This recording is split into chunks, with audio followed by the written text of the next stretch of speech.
Hi everyone. आज आप सभी के लिए ग्रुप डी की जनरल साइंस की टेस्ट सीरीज लेकर आया हूं और इस टेस्ट सीरीज के अंतर्गत मैं टोटल 40 क्वेश्चंस करा रहा हूं। आप लोग अपने टाइम में से 10 मिनट निकाल कर इस वीडियो को दीजिए और इस वीडियो को लास्ट तक देखिए। काफ़ी इम्पोर्टेंट और हेल्पफुल क्वेश्चन आप लोगों को कराए गए हैं। ये जितने सारे क्वेश्चन हैं, ये सारे क्वेश्चंस जो हैं काफ़ी इम्पोर्टेंट हैं ग्रुप डी एग्ज़ाम्स के लिए।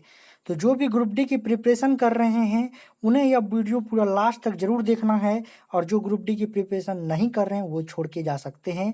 जो भी ग्रुप डी की प्रिपरेशन कर रहे हैं उन्हें यह पूरा वीडियो लास्ट तक देखना है, हर एक क्वेश्चन को क्लियर करना है और हर एक क्वेश्चन को जो है पूरा लास्ट तक जो है देखना है वीडियो को। तो चलिए आज का क्वेश्चन जो है हम लोग स्टार्ट कर सकते हैं। इससे पहले जो भी चैनल पर नए हैं चैनल को सब्सक्राइब करके बेल आइकन को प्रेस कर दीजिएगा दोस्तों, और इस वीडियो को लाइक कर दीजिएगा और कमेंट में आप लोग को बताइएगा कि आपने कुल कितने क्वेश्चन सही किए हैं। ये बात जरूर कमेंट में बताइएगा कि आपका स्कोर क्या रहा, वो कमेंट में बताइएगा।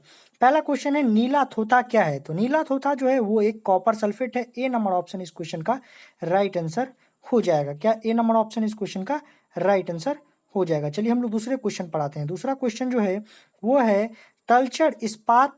तलचर प्रसिद्ध है। तलचर किसके लिए प्रसिद्ध है? तो इस्पात के लिए, उर्वरक के लिए, कोयला के लिए या ताप विद्युत केंद्र के लिए। तो इस क्वेश्चन का जो राइट आंसर हो जाएगा दोस्तों वो हो जाएगा हम लोग का सी नंबर ऑप्शन। सॉरी, इस क्वेश्चन का जो राइट आंसर हो जाएगा वो क्या हो जाएगा? सी नंबर ऑप्शन जो है इस क्वेश्चन का राइट आंसर हो जाएगा। तलचर जो प्रसिद्ध है वो कोयला के लिए प्रसिद्ध है। किसके लिए प्रसिद्ध है तलचर दोस्तों? वो कोयला के लिए प्रसिद्ध है। चलिए हम लोग आते हैं हम लोग तीसरे नंबर के क्वेश्चन पर, और तीसरा नंबर का क्वेश्चन करते हैं। रेबीज के टीके की खोज किसने की थी? तो रेबीज के टीके की जो खोज की थी वो की थी लुईस पास्चर ने। तो बी नंबर ऑप्शन जो है इस क्वेश्चन का राइट आंसर होगा। तो रेबीज के टीके की खोज किसने की थी? तो लुईस पास्चर ने की थी। यहाँ पे ऑप्शन नंबर नहीं दिया है, ABCD वैसे होता है पर नहीं दिया हुआ है। तो चलिए हम लोग कोई बात नहीं, नाम ही रख लेंगे, नाम ही याद कर लेंगे, उससे ज़्यादा बेटर होगा। रेबीज के टीके की खोज किसने की थी? तो लुईस पास्चर ने रेबीज के टीके की खोज की थी। चलिए हम लोग आते हैं चौथे नंबर के क्वेश्चन पर। दाब नहीं मापा जाता है। दाब किस में नहीं मापा जाता है? बार में या मिली बार में या पास्कल में या न्यूटन में? इस क्वेश्चन का जो राइट आंसर हो जाएगा दोस्तों वो हो जाएगा, मैं आप लोग को बता देता हूँ, दाब जो है वो न्यूटन में नहीं मापा जाता है। दाब किस में मापा नहीं जाता है? तो न्यूटन में नहीं मापा जाता है। तो न्यूटन इस क्वेश्चन का राइट आंसर हो जाएगा। चलिए हम लोग आते हैं पांचवें नंबर के क्वेश्चन पर।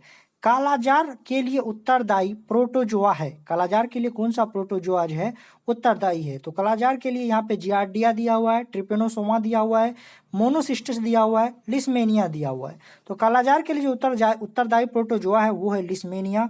D number option, D number option इस क्वेश्चन का राइट आंसर होगा। चलिए हम लोग आगे बढ़ते हैं और छठे नंबर के क्वेश्चन पर आते हैं।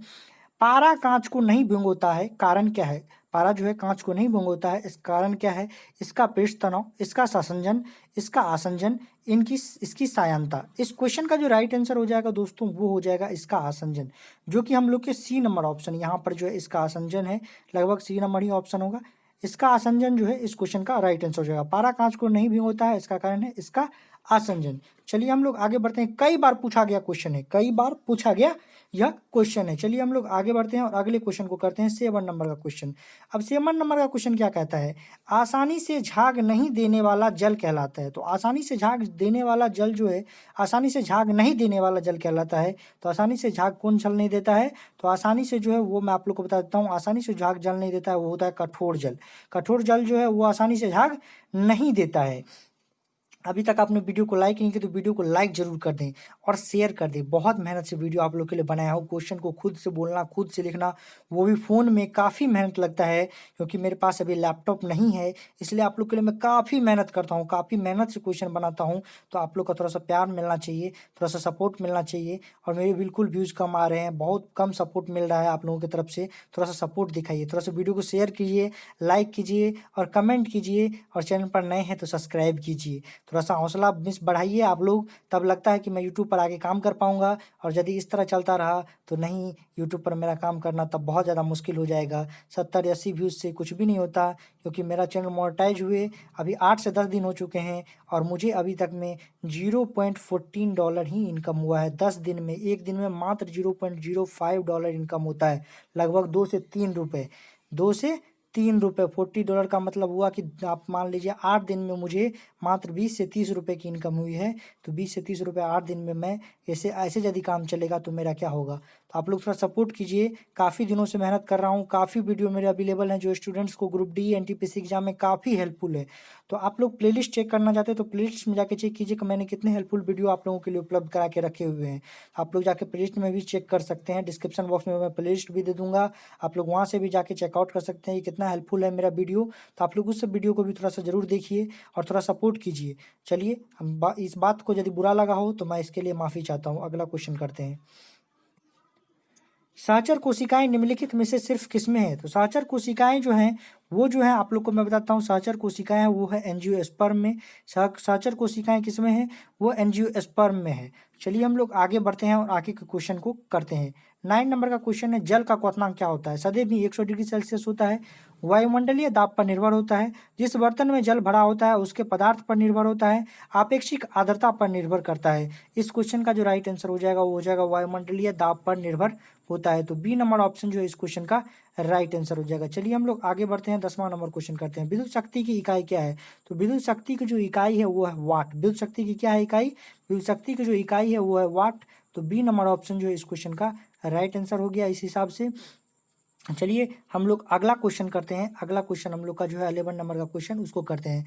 स्टार्च का शर्करा में परिवर्तित होना किसके लिए अनिवार्य है। तो स्टार्च का जो स्टार्च का जो शर्करा में परिवर्तित होना है वो किसके लिए अनिवार्य है। तो वो है जो रंध्री द्वार के लिए जो है अनिवार्य है। ए नंबर ऑप्शन यहाँ पे रंध्री द्वार जो लिखा हुआ है, स्टार्च का जो शर्करा में परिवर्तन होना है वो रंध्री द्वार के लिए अनिवार्य है। चलिए हम लोग 12 नंबर क्वेश्चन को करते हैं। मृदा अपरदन को किससे रोका जा सकता है। तो मृदा अपरदन को किससे रोका सकता है, पक्षियों की संख्या बढ़ाकर, वन रोपण द्वारा, वनस्पति हटाकर, अतिचारण द्वारा। तो इस क्वेश्चन का जो राइट आंसर होगा वो होगा वन रोपण द्वारा। मृदा अपरदन को तभी रोका जा सकता है जब वन रोपण होगा, तभी मृदा अपरदन रुकेगा। चलिए आते हैं हम लोग 13 नंबर के क्वेश्चन पर। यसद लेपन में लो पर किसकी परत चढ़ाई जाती है। तो यसद जब लेपन होता है तो उस पर जो लोहे की किसकी परत चढ़ाई जाती है। तो उस पर जो है जस्ता की परत चढ़ाई जाती है। क्या किसकी परत चढ़ाई जाती है, जस्ता की परत चढ़ाई जाती है। चलिए हम लोग आगे बढ़ते हैं और 14 नंबर के क्वेश्चन को करते हैं। निम्नलिखित में से किसे बिलियन भी कहा जाता है। आप लोग यदि एक बार इस क्वेश्चन को पूरा लगा लीजिएगा, आप फिर से इसको लगाइएगा, आपको तुरंत दिमाग में आंसर टिक होने लगेगा कि ये क्वेश्चन का ये आंसर होगा, ये क्वेश्चन का ये आंसर होगा। तो वीडियो देखने से यही फ़ायदा होता है, वीडियो देखने से यही फ़ायदा होता है कि आपको आंसर दिमाग में बैठ जाता है और याद हो जाता है। तो मैं उसी की कोशिश आप लोग के लिए करता हूँ। तो आप लोग जो है, चलिए इस क्वेश्चन का मैं आंसर बताता हूँ। निम्नलिखित में से किसे बिलियन भी कहा जाता है। तो बिलियन किसे कहा जाता है। तो बिलियन जो कहा जाता है वो समांगी मिश्रण को भी बिलियन कहा जाता है। किसको कहा जाता है, समांगी मिश्रण को भी बिलियन कहा जाता है। चलिए हम लोग आगे बढ़ते हैं। मछली एक प्रथम श्रेणी का प्रोटीन है क्योंकि उसमें क्या होता है, तो उसमें जो है आवश्यक अमीनो अम्ल होता है, इसलिए मछली जो है क्या है, आवश्यक अमीनो अम्ल होता है, इसलिए मछली जो है वो प्रोटीन होगा। यहाँ ए होगा, आवश्यक अमीनो अम्ल होता है, ये बात दिमाग में आप लोग याद रखिएगा। आवश्यक अमीनो अम्ल होता है इसलिए मछली जो है प्रथम श्रेणी का प्रोटीन होता है उसमें। चलिए हम लोग आगे बढ़ते हैं। तारों को जोड़ने की प्रक्रिया कहलाती है। तो तारों की जो जोड़ने की प्रक्रिया होती है वो संयोजन कहलाती है। क्या कहलाती है, संयोजन कहलाती है तारों को जोड़ने की प्रक्रिया। तारों को जोड़ने की प्रक्रिया क्या कहलाती है, संयोजन। चलिए अगला क्वेश्चन करते हैं। जीवाणुविक कोशिकाओं में नहीं होता है। जीवाणुविक कोशिकाओं में जो नहीं होता है वो क्या होता है, तो जीव द्रव्य कला जो है नहीं होता है। जीव द्रव्य कला जो होता है जीवाणुविक कोशिकाओं में नहीं होता है। चलिए हम लोग आगे आते हैं। हाइड्रोक्लोरिक अम्ल का एक अन्य नाम क्या है। तो हाइड्रोक्लोरिक अम्ल का जो एक अन्य नाम है वो है म्यूरिएटिक अम्ल। क्या है, म्यूरिएटिक अम्ल जो है हाइड्रोक्लोरिक अम्ल का एक अन्य नाम है। चलिए हम लोग आगे आते हैं। बीकन प्रकाश के रूप में प्रयुक्त निष्क्रिय गैस है क्रिप्टन, आर्गन, हीलियम या नियॉन। इस क्वेश्चन का जो राइट आंसर हो जाएगा दोस्तों वो हो जाएगा नियॉन, जो कि हम लोग के डी नंबर ऑप्शन में है। तो डी नंबर ऑप्शन इस क्वेश्चन का राइट आंसर हो जाएगा। चलिए आगे बढ़ते हैं। बेकिंग सोडा का रासायनिक का नाम क्या है। तो बेकिंग सोडा का जो रासायनिक नाम है वो है, मैं आप लोग को बताता हूँ। बेकिंग सोडा का रासायनिक नाम है सोडियम कार्बोनेट। सोडियम कार्बोनेट जो है बेकिंग सोडा का रासायनिक नाम है। चलिए हम लोग आगे बढ़ते हैं और आगे के क्वेश्चन को करते हैं।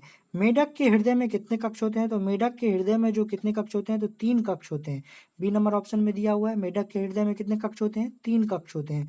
स्वाइन फ्लू की वजह क्या होती है। तो स्वाइन फ्लू की जो वजह होती है वो होता है वायरस। स्वाइन फ्लू जो होता है वो वायरस होता है। अभी जो कोरोना भी है वो भी क्या है, एक फ्लू के जैसा बीमारी है जो कि वायरस से फैलता है। चलिए हम लोग आगे बढ़ते हैं, आगे के क्वेश्चन को करते हैं। चलिए क्या है, तारों का रंग निर्भर करता है। तो तारों का रंग किस पे निर्भर करता है? तो तारों का जो रंग निर्भर करता है वो करता है, मैं आप लोग को बताता हूँ, तारों का जो रंग निर्भर करता है वो उनके दबाव पर निर्भर करता है। किस पे? तो उनके दबाव पर निर्भर करता है तारों का रंग। चलिए हम लोग तारों का जो रंग निर्भर करता है वो उनके तापमान पर निर्भर करता है। किस पे निर्भर करता है? तो उनके तापमान पर निर्भर करता है। चलिए आगे बढ़ते हैं। एक तत्व के समस्थानिक में एक तत्व के समस्थानिक में प्रोटॉन की संख्या जो होती है वो क्या होती है? समान होती है। प्रोटॉन की संख्या जो होती है वो क्या होती है? समान होती है। चलिए हम लोग आगे बढ़ते हैं और आगे क्वेश्चन को करते हैं। सूर्य से उत्सर्जित पराबैंगनी किरणों को कौन सी गैस रोकती है? तो सूर्य से उत्सर्जित पराबैंगनी किरणों को जो है वो मैं आप लोग को बताता हूँ। सूर्य से उत्सर्जित पराबैंगनी किरणों को जो है वो कौन सी गैस रोकती है? तो ओजोन गैस जो है, ओजोन जो है यह रोकती है। चलिए हम लोग आगे बढ़ते हैं। वायुमंडल में कार्बन डाइऑक्साइड के परिणाम के वृद्धि के कारण है। तो वायुमंडल में कार्बन डाइऑक्साइड के परिणाम के वृद्धि के कारण क्या है? ताप बढ़ेगा। क्या कारण है? ताप बढ़ेगा। चलिए हम लोग आगे बढ़ते हैं। प्रकाश संश्लेषण में प्रयुक्त गैस है। तो प्रकाश संश्लेषण में जो प्रयुक्त गैस है वो है क्या है? मैं आप लोग को बताता हूँ। प्रकाश संश्लेषण में जो प्रयुक्त गैस है वो है कार्बन डाइऑक्साइड। क्या है? कार्बन डाइऑक्साइड गैस है प्रकाश संश्लेषण में प्रयुक्त। कोशिका शब्द का निर्माण किया। तो कोशिका शब्द का किसने निर्माण किया? तो कोशिका शब्द का निर्माण जो किया वो रॉबर्ट हुक ने किया है।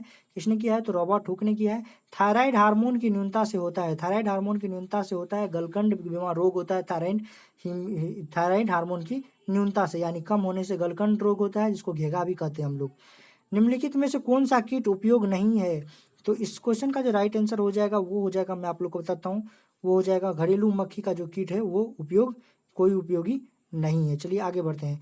विद्युतदर्शी इलेक्ट्रोस्कोप का कार्य क्या है? तो विद्युतदर्शी इलेक्ट्रोस्कोप का जो कार्य है वो है विद्युत आवेश की उपस्थिति की पहचान करना, जो कि हम लोग के ए नंबर ऑप्शन में दिया है। विद्युत आवेश की उपस्थिति का पहचान करना इलेक्ट्रोस्कोप का कार्य है। गुरुत्वाकर्षण नियमों के आविष्कारक कौन है? तो गुरुत्वाकर्षण नियमों के जो आविष्कारक हैं वो है न्यूटन। न्यूटन इस क्वेश्चन का राइट आंसर हो जाएगा। रेखीय संवेग संरक्षण बराबर है। तो रेखीय संवेग संरक्षण बराबर है। तो रेखीय संवेग संरक्षण जो बराबर है वो है न्यूटन के द्वितीय नियम के अनुसार जो रेखीय संवेग संरक्षण बराबर है। सबसे हल्का रेडियो एक्टिव तत्व कौन सा है? तो सबसे हल्का रेडियो एक्टिव तत्व जो है वो है ट्राइटियम, जो कि हम लोग वो जो है सबसे हल्का रेडियो एक्टिव तत्व वो ट्राइटियम है।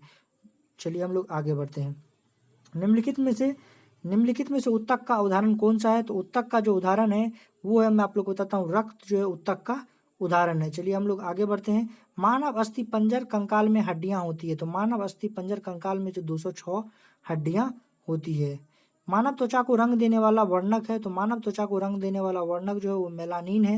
मेलानिन के द्वारा ही उजला गोरा ये सब का रंग का पता चलता है कि आदमी किस कलर का होगा। चलिए हम लोग आगे बढ़ते हैं। विद्युत प्रतिरोध मापा जाता है। तो विद्युत प्रतिरोध जो मापा जाता है वो मापा जाता है, मैं आप लोग को बताता हूँ, विद्युत प्रतिरोध मापा जाता है कूलाम में। किस में मापा जाता है? तो विद्युत प्रतिरोध जो है मापा जाता है वो ओम में मापा जाता है। सॉरी, विद्युत प्रतिरोध किस में मापा जाता है?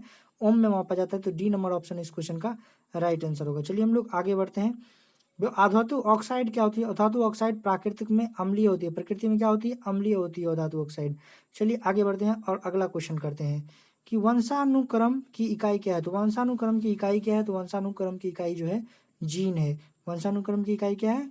जीन है। तो आज के लिए बस इतना ही रहने देते हैं। आप लोग को वीडियो अच्छा लगा होगा तो लाइक कीजिएगा। आपने कुल कितने क्वेश्चन सही किए कमेंट बॉक्स में बताइएगा। चलिए मिलते हैं नेक्स्ट वीडियो में। जय हिंद, वंदे मातरम। अपना ख्याल रखिएगा।